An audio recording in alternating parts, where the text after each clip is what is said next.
오늘 하나님께 주신 말씀은 누가복음 15장 11절부터 32절까지의 말씀입니다. 누가복음 15장 11절부터 32절 함께 기록하겠습니다. 11절 하나님의 말씀입니다. 또 이르시되 어떤 사람에게 두 아들이 있는데 그 둘째가 아버지에게 말하되 아버지여 제사 중에서 내게 돌아올 분깃을 내게 주소서 하느니라. 아버지가 그 살림을 각각 나누어 주었더니 그 후 며칠이 안 되어 둘째 아들이 재물을 다 모아가지고 먼 나라에 가 거기서 소랑망당하여 그 재산을 낭비하더니 다 없앤 후 그 나라에 크게 중명이 들어 그가 비로소 궁핍하니라. 가서 그 나라 백성 중 한 사람에게 붙여 사니 그가 그를 들러 보내어 돼지를 치게 하였는데 그가 돼지 먹는 시험 열매로 배를 세우고자 하되 주는 자가 없는지라. 이에 스스로 돌이켜 이르되 내 아버지에게는 양식이 풍족한 품꾼이 얼마나 많은가. 나는 여기서 죽여 죽는구나. 내가 일어나 아버지께 가서 이르기를 아버지 내가 하늘과 아버지께 죄를 지었사오니 지금부터는 아버지의 아들이라 일컬음을 감당하지 못하겠나이다. 나를 품꾼의 하나로 보소서 하리라 하고 이에 일어나서 아버지께로 돌아가니라. 아직도 거리가 먼데 아버지가 그를 보고 측은히 여겨 달려가 목을 안고 입을 맞추니 아들이 이르되 아버지 내가 하늘과 아버지께 죄를 지었사오니 지금부터는 아버지의 아들이라 일컬음을 감당하지 못하겠나이다 하나 아버지는 종들에게 이르되 제일 좋은 옷을 내어다가 입히고 손에 가락지를 끼우고 발에 신을 신으리라. 그리고 살찐 송아지를 끌어다가 잡으라. 우리가 먹고 즐기자. 이 내 아들은 죽었다가 다시 살아났으며 내가 잃었다가 다시 얻어노라 하니 그들이 즐거워하더라. 맏아들은 밭에 있다가 돌아와 집에 가까이 왔을 때 풍악과 춤추는 소리를 듣고 한 종을 불러 이 무슨 일인가 물은데 대답하되 당신의 동생이 돌아왔으매 당신의 아버지가 건강한 그를 다시 맏아들에게 됨으로 인하여 살찐 송아지를 잡았나이다 하니 그가 노하여 들어가고자 하지 아니하거늘 아버지가 나와서 권한대. 아버지 그께 대답하여 이르되 내가 여러 해 아버지를 섬겨 명을 어김이 없거늘 내게는 염소 새끼라도 주어 나와 내 것으로 즐기게 하신 일이 없더니 아버지의 살림을 천년들과 함께 삼켜버린 이 아들이 돌아오매 이를 위하여 살찐 송아지를 잡으셨나이다. 아버지가 이르되 예 너는 항상 나와 함께 있으니 내 것이 다 내 것이로되 이 내 동생은 죽었다가 살아났으며 내가 잃었다가 얻었으니 우리가 즐거워하고 기뻐하는 것이 마땅하다 하니라. 아멘. 이 시간 죽었다가 살아났으며라는 설교 제목으로 준비한 말씀을 증거하도록 하겠습니다. 저는 아이들이 어렸을 적에 이따가 놀이공원에 가면 롤러코스터와 같은 올라갔다 내려오는 놀이기구를 절대 타지 않았습니다. 근데 저희 딸들은 용감했어요. 저희가 켄터키 루이빌에 살았을 때 신시내티에 있는 큰 놀이공원 식스플래그를 갔었는데 제 큰딸은 엄청난 距離왔다가 떨어지는 롤러코스터를 탔습니다. 저는 엄두를 내지 못했고 저희 큰 아들도 엄두를 내지 못했어요. 저희 집에 남자들은 좀 겁이 많았던 것 같아요. 아예 근처도 가지 않았어요. 저희 막내딸은 오늘 시카고에 가서 지금 풀 마라톤을 뛰고 있습니다. 다 끝났는지 모르겠네요. 처음 뛰는데 저희 딸들 용감하고는 우리 막내는 모르지만 큰 아들이나 저나 그런 것을 절대 시도하지 않습니다. 그 이유 중에 하나는 제가 고소공포증을 가지고 있기 때문이에요. 제가 놀이공원에 가면 가장 좋아하는 놀이기구가 뭔지 아십니까? 범퍼카를 제일 좋아합니다. 범퍼카는 절대 올라가지 않아요. 오르락내리락 할 일이 없고 뭐 가족도 서로 부딪히면서 재밌게 탈 수 있으니까 제 아이들과 함께 가면 꼭 저는 범퍼카를 탑니다. 우리 인생에도 두 가지 유형의 인생이 있어요. 어떤 인생은 어떻게 됩니까? 높이 올라갔다가 곤두박질 치는 것을 즐거워하는 사람들이 있어요. 그것을 저희가 롤러코스터 인생이라고 부릅니다.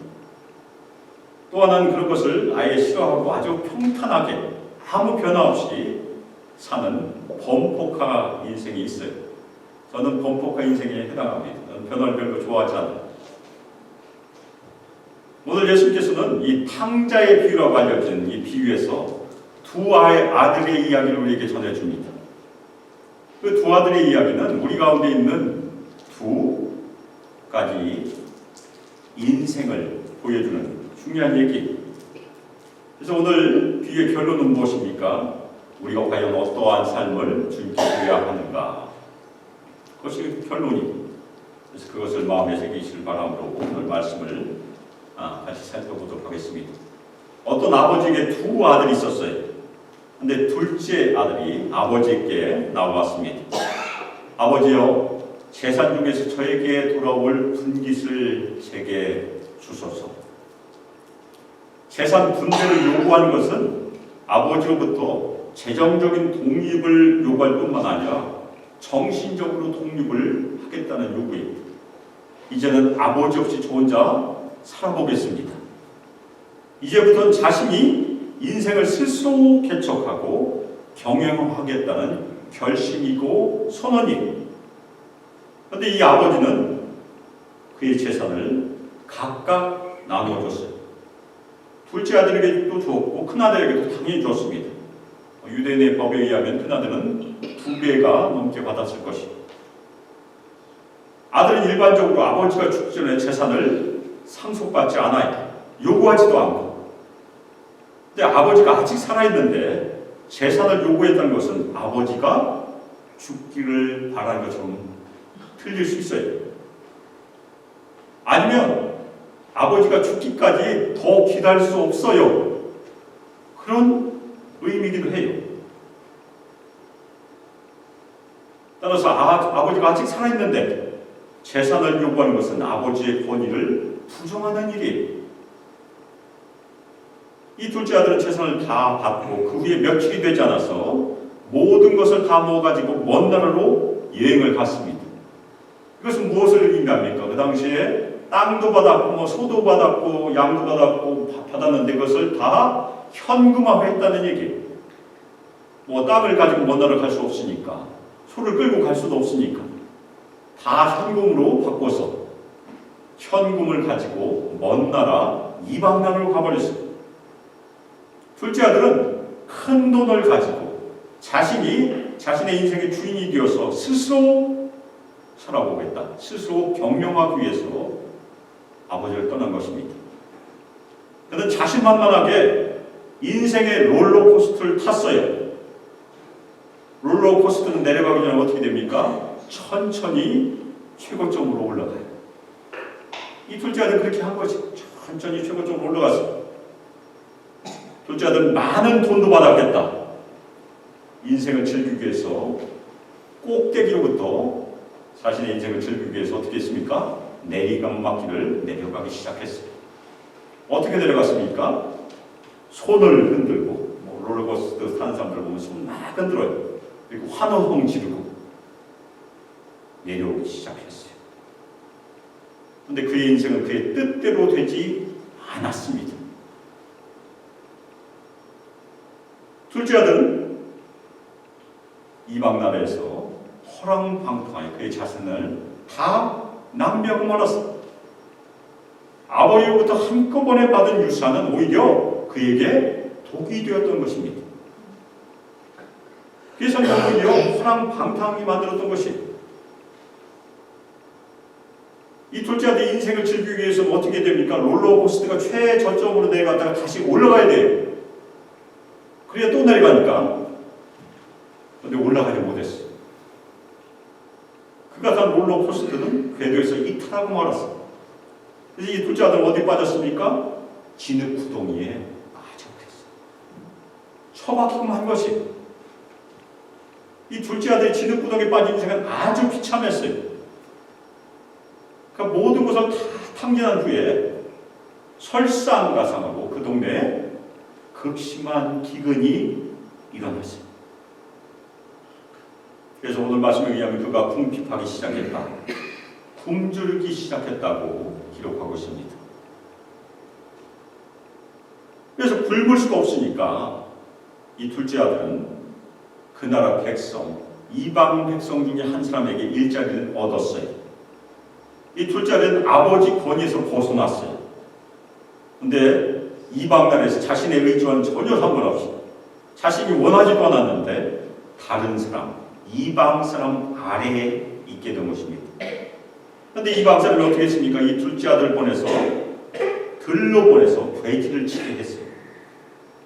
유대인들은 돼지를 부정한 짐승으로 여겼고 절대 돼지고기를 먹지 않았고 지금도 먹지 않아요. 그럼 유대인들은 돼지도 치지 않았어요. 돼지를 쳤다는 얘기는 여기는 이방 동네라는 얘기입니다. 그래서 유대인인 이 둘째 아들이 돼지를 친다는 것은 엄청나게 치욕스러운 일이에요. 계속해서 부정을 입는 일이니까. 그런데 할 수 없어서, 산입에 거미줄 칠 수 없어서, 굶어 죽을 수 없어서 할 수 없이 그 일을 했습니다. 둘째 아들은 완전히 밑바닥으로 빠져버린 것이고 회복될 가망이 전혀 없는 처지에 처했습니다. 이 둘째 아들은 지난주 말씀에 등장했던 세리와 죄인들처럼 돌이킬 수 없는 잃어버린 자가 되어버린 것입니다. 이 둘째 아들은 돼지가 먹는 쥐염 열매로 그의 배를 채우기를 원했습니다. 근데 아무도 그에게 이 쥐염 열매를 주지 않았다고 성경은 기록하고 있습니다. 쥐염 열매는 헬라어로는 케라티온이라고 부른다고 해요. 그런데 영어로는 캐롭나무 열매, 캐롭 꼬투리라고 뿔처럼 생겼다고 해요. 그래서 이 열매의 모양은 뿔 같고 달콤한 맛을 가지고 있다고 합니다. 이 열매는 돼지를 살찌게 하기 위해서 준대요. 그리고 아주 낮은 하층 계급의 사람들도 음식으로 먹었다고 합니다. 그러니까 둘째 아들은 하층민도 먹는 쥐염 열매라도 먹어서 배를 채우고자 했지만 아무도 주지 않았어요. 그것은 무엇을 얘기합니까? 이 둘째 아들은 이방인 동네에서 돼지만도 못한 처지가 되고 만 것입니다. 돼지는 쥐염 열매 먹는데 둘째 아들은 그것도 못 먹으니까. 그래서 이에 그가 스스로에게 돌이켰다. 그렇게 성경이 기록하고 있습니다. 이 스스로에게 돌이켰다는 말은 회개를 의미하지 않아요. 오히려 정신을 차렸다. 영어 번역은 그렇게 번역하고 있어요. 사람들은 아주 큰 어려움을 당하면 뒤통수를 맞으면 정신을 차리게 됩니다. 이 둘째 아들도 그래서 정신을 차린 것이 롤러코스터 궤도에서 이탈하고 진흙탕에 빠지고 되지보다 못한 인생이 된 후에야 드디어 정신을 차린 것입니다. 그래서 스스로에게 말해요. 내 아버지 품꾼 중에 얼마나 많은 사람이 풍족한 양식을 가지고 있는가. 그러나 나는 여기서 굶주려 죽고 있구나. 그가 정신을 차렸을 때 첫 번째 깨달은 것은 무엇입니까? 자신의 처지가 어떠한 처지인지를 알게 됐어요. 얼마나 처절한 처지가 됐는가. 그것을 알았어요.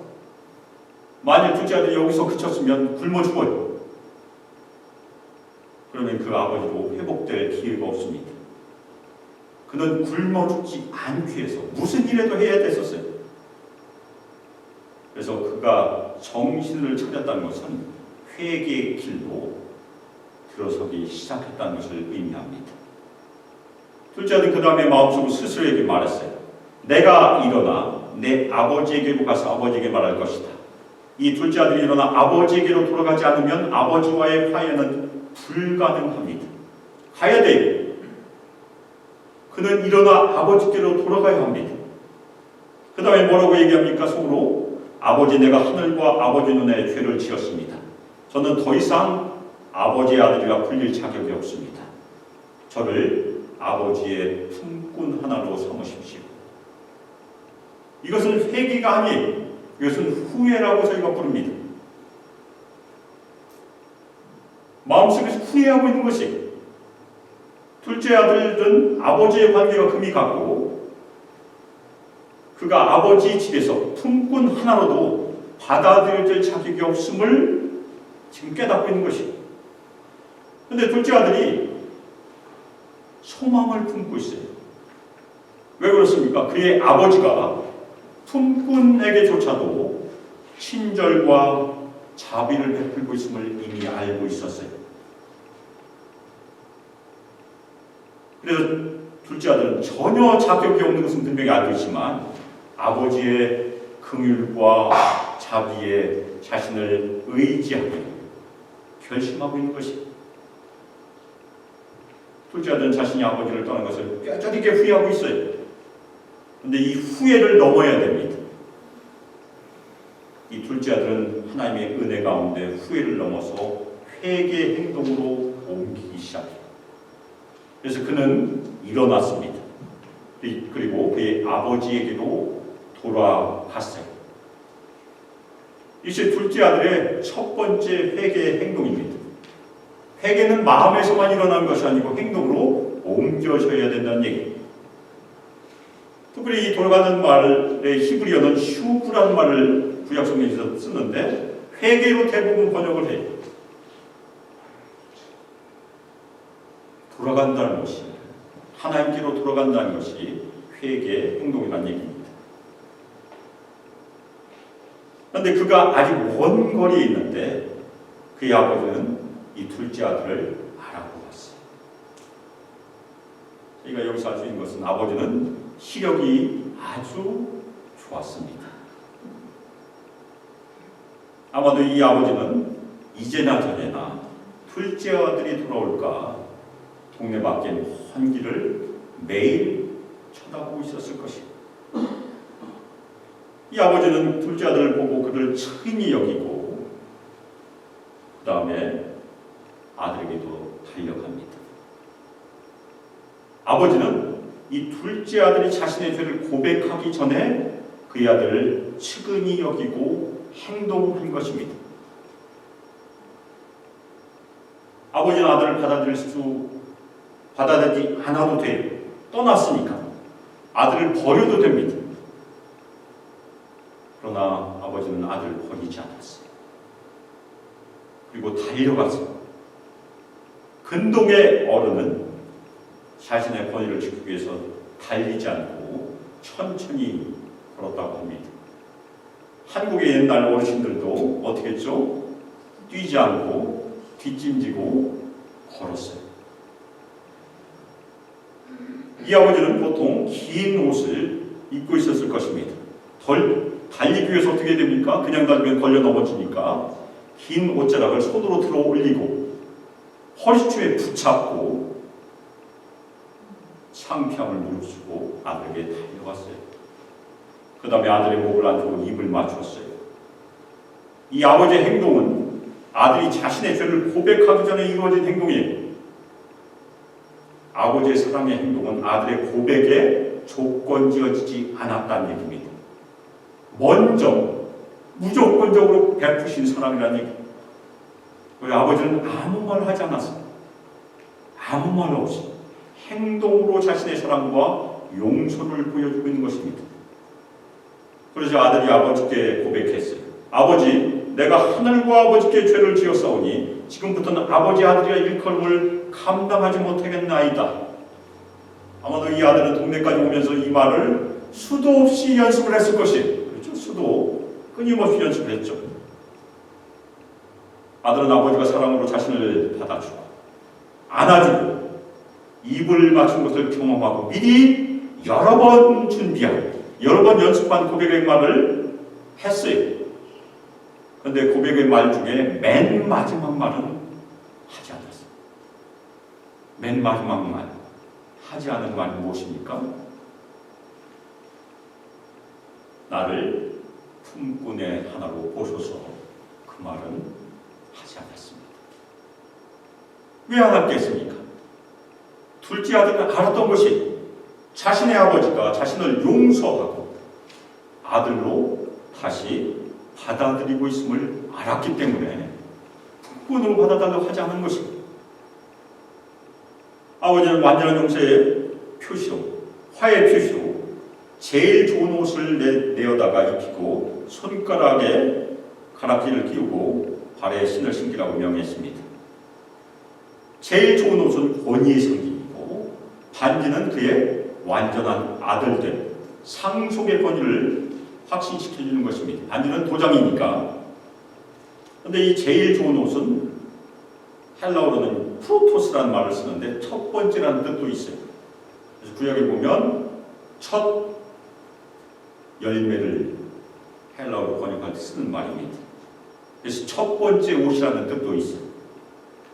옛날에 어떤 유명한 목사님께서 이 부분을 설교할 때 원래 입었던 옷이다, 그렇게 설명한 것이 기억이 납니다. 무슨 얘기입니까? 아들은 옷과 반지를 받음으로 원래 가지고 있었던 아들의 지위와 권한을 회복한 것이란 얘기입니다. 그 다음에 아버지는 살찐 송아지를 끌어다 잡고 동네 사람들 다 초청했습니다. 그리고 잔치를 벌였습니다. 그러니까 지난주에 살펴받은 두 가지 비유에서도 잃어버린 양을 찾으면 동네 사람 다 불러서 잔치를 했고, 잃어버린 드라크마 하나를 찾아도 다 불러서 잔치를 벌였습니다. 이 둘째 아들은 돼지를 키우는 사람으로서 돼지 먹이도 못 먹었었어요. 근데 돌아온 아들로, 회복된 아들로 잔치에 참여하고 좋은 음식으로 대접을 받게 된 것입니다. 그 다음에 아버지가 선포를 해요.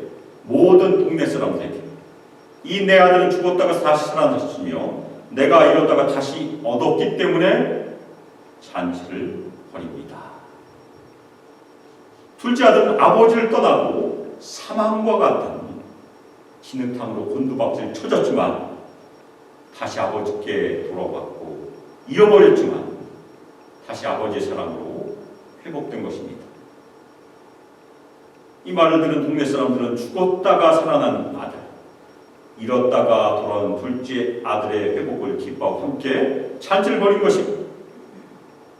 지난주 비유나 오늘 말씀의 비유나 동일한 의미를 가지고 있습니다. 하나님께서는 잃어버린 자가 하나님께 돌아오기를 간절히 기다리시는 분이라는 것을 예수님께서 보여주신 것입니다.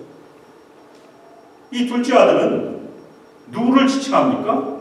지난주 말씀에서 등장하는 세리와 죄인들을 보여줍니다. 하나님으로부터 떠난 사람들, 세리와 죄인들이 예수님을 통해 하나님께 회복이 되고 하나님의 용서를 받고 하나님과 화해하는 것을 예수님께서 비유를 통해서 보여주신 것입니다. 이 비유가 여기서 끝나면 얼마나 좋겠습니까? 끝나도 돼요. 근데 예수님의 비유는 여기서 끝나지 않아요. 탕자가 또 한 사람 더 있었다는 얘기예요. 둘째 아들만 탕자가 아니고 그 집에서 멀쩡하게 있는 큰아들도 탕자다. 그것이 그 다음 이야기입니다. 맏아들이 밭에서 일하다가 돌아왔어요. 이 맏아들은 아버지 몸밖에 난 적이 한 번도 없었어요. 아주 성실하게 아버지를 모셨고 열심히 일을 했습니다. 이 맏아들의 인생은 어떤 인생입니까? 일탈하지 않고 아주 모범생처럼 사는 인생. 서두에 말씀드렸던 제가 좋아하는 범퍼카를 타는 인생이 그렇게 비교할 수 있어요. 맏아들 집에 가까이 오니까 집에서 나오는 풍악과 춤추는 소리를 들었습니다.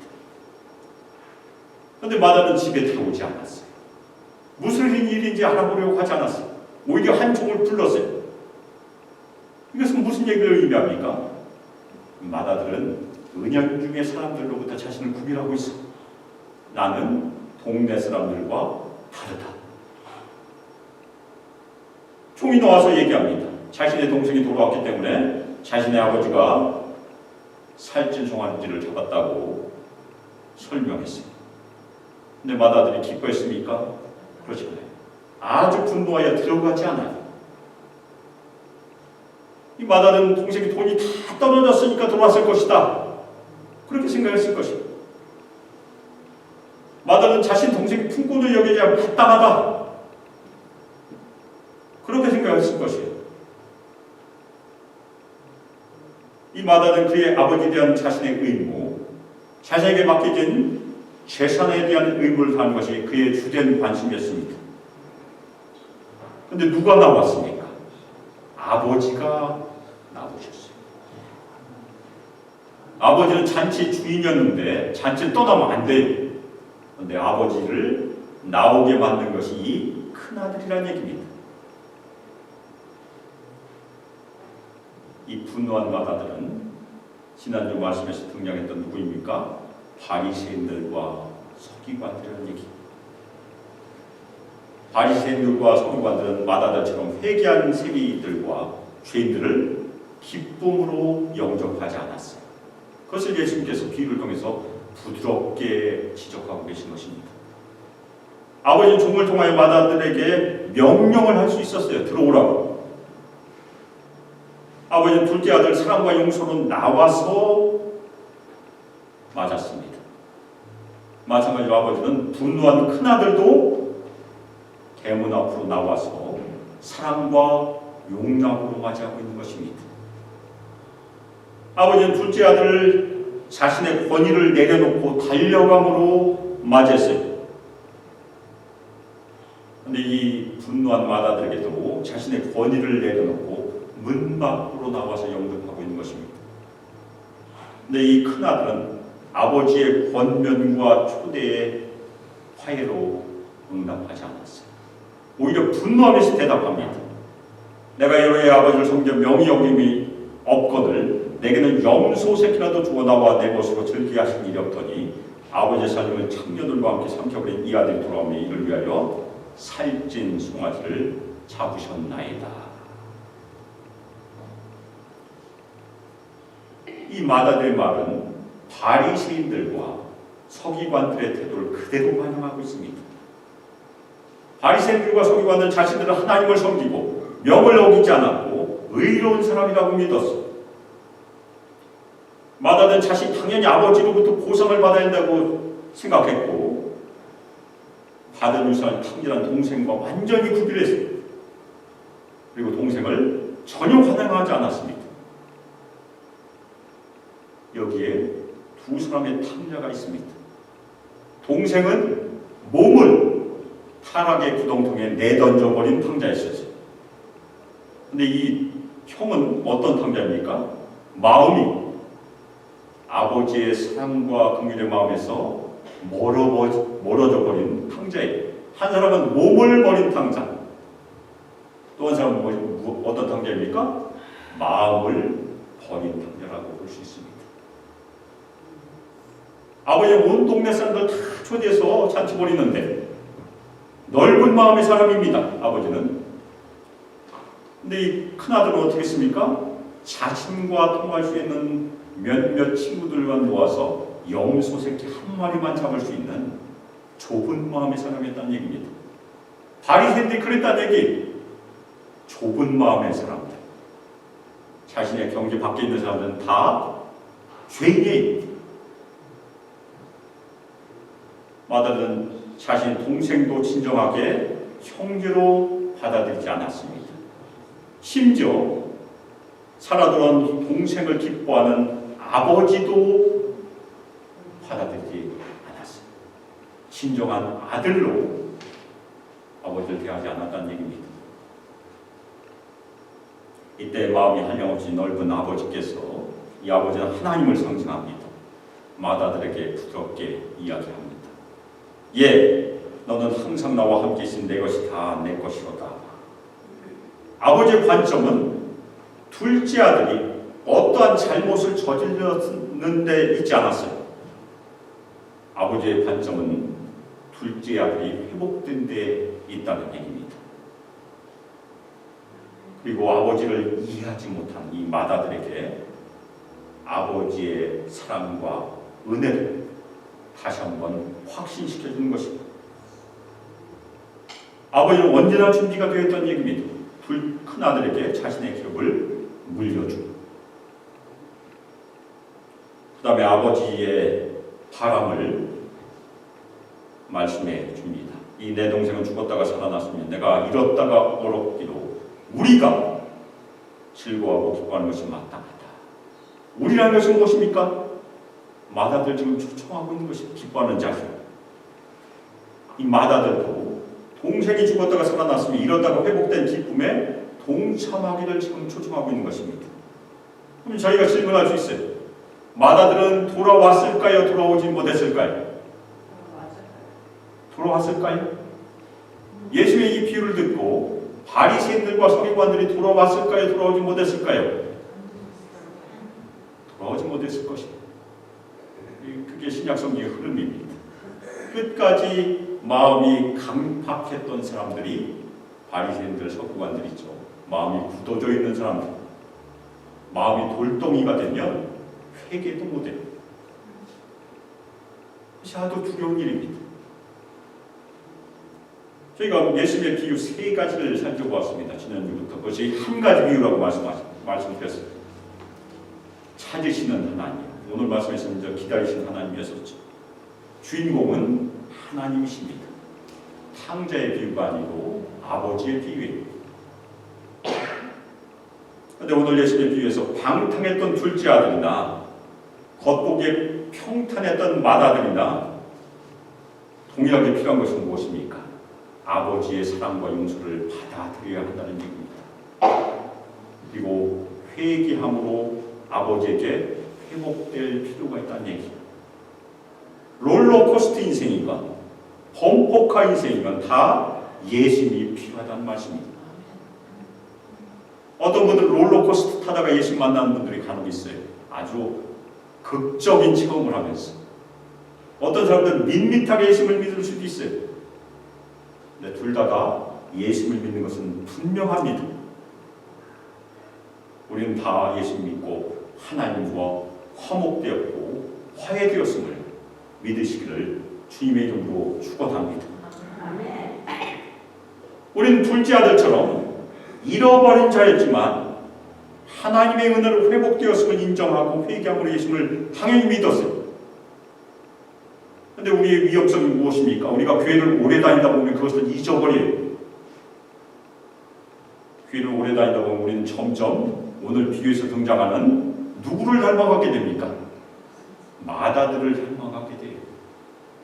대부분 교회가 그것 때문에 문제가 생깁니다.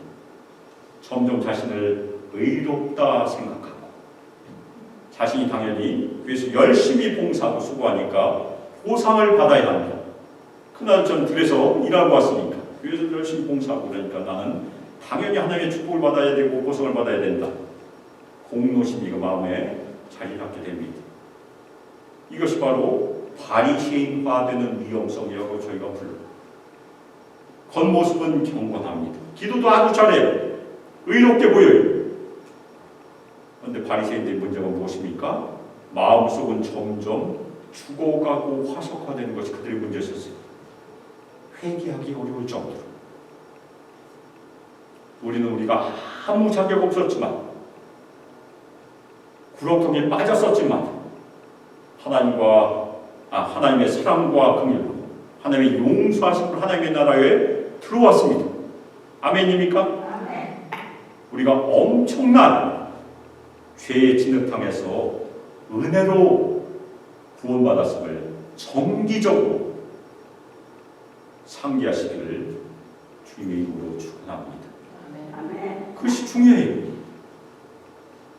늘 은혜로 살아야 돼요. 그리고 해야 될 일이 무엇입니까? 우리가 매일 해야 될 일. 늘 회개하고 늘 감사하고 늘 기도하고 주님께 가까이 가시기를 주님의 이름으로 축원합니다. 지난주에 저희가 기도했던 것이 우리 영혼을 늘 부드럽게 하는 주님께 가까이 가시기를 주님의 이름으로 축원합니다. 우리는 성령의 도우심이 늘 필요합니다. 우리 모든 성도들 성령의 도우심으로 매일 회개하고 매일 은혜의 감사함으로 우리를 대신해서 십자가에 달려도 가신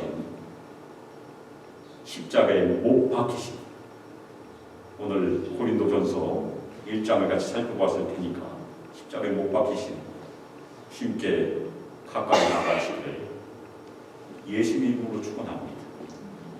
우리 모든 성도들 하나님의 한량없으신 은혜 감사하고 의지하고 끝까지 겸손하고 끝까지 주님의 종으로 하나님을 섬기시기를 주 예수 그리스도의 이름으로 축복하며 기도합니다.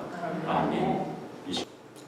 이제는 주 예수 그리스도의 은혜와 하나님의 사랑과 성령 하나님의 교통 교제하시고 우리에게 충만히 임하시고 우리를 부드럽게 인도하시고 이 땅에서 예수 그리스도를 신실하게 믿고 늘 성령의 도우심을 받아 마음을 부드럽게 하고 매일 회개, 매일 감사, 매일 하나님의 의지하고 끝까지 예수를 따르기를 소망하고 결단하고 우리 수많은 모든 성도들, 청년들과 유수아이들과 영원토록 함께하리를 주 예수 그리스도의 이름으로 축복하며 기도합니다.